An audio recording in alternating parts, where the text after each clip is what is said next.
What if the most private, fantastical, and often absurd corners of our minds were suddenly laid bare for the entire world to see? Not through technology, not through a forced confession, but through the very fabric of our sleep.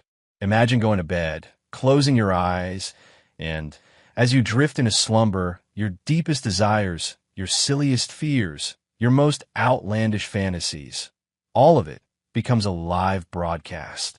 Not just for you, but for every other conscious mind on Earth. Welcome to a world where dreams became a truly shared reality. It began on a Tuesday. No warning, no scientific explanation. Just suddenly, everyone remembered not only their own dreams, but fragments, then full, vivid narratives of others. At first, it was a chaotic jumble, fleeting glimpses, emotional echoes.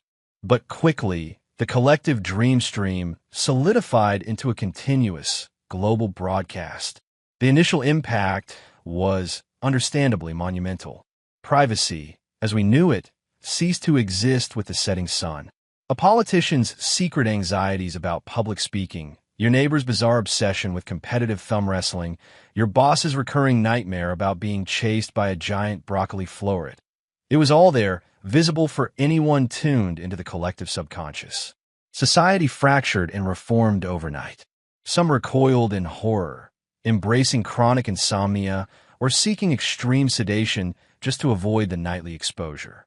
Others, however, found profound connection.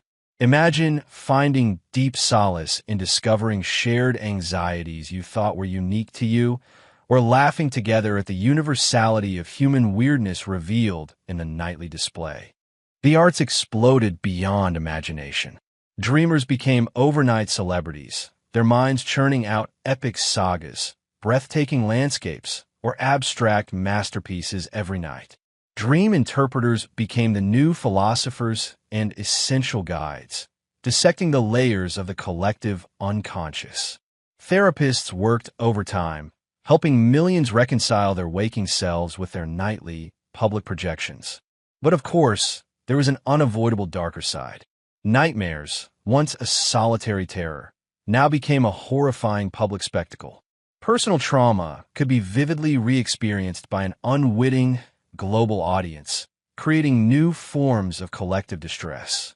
And the truly disturbing dreams, the ones born of deep-seated malice or severe mental illness, forced humanity to confront its own shadows in a raw, unavoidable way never before possible. Relationships were severely tested. Trust became an incredibly fragile currency. How do you maintain true intimacy when your partner's unspoken desires, or their deepest resentments buried even from themselves, manifest nightly in a vivid, public dream? The very lines between accepted reality and the unfiltered subconscious blurred irrevocably. Yet, from this extreme vulnerability came an unprecedented level of empathy. We were collectively forced to see each other, truly see each other, beyond the carefully constructed masks of waking life. This profound exposure spurred massive movements for greater understanding, for global psychological well-being, and for a radical redefinition of what it truly meant to be human, collectively living out our inner worlds. In this shared dream reality, the entire world became a gigantic, living canvas, painted anew each night by billions of minds simultaneously. It was beautiful in its creativity, terrifying in its honesty, profound in its revelations, and utterly transformative for our species. It forced us all to ask, if our dreams are truly who we are, what does it mean when everyone else knows?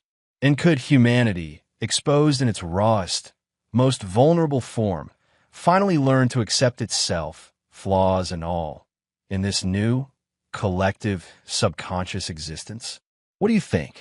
If given the choice, would you embrace a shared dream reality, or would you fight with every fiber of your being to keep your slumbering mind a fiercely guarded secret? Let us know your thoughts in the comments below.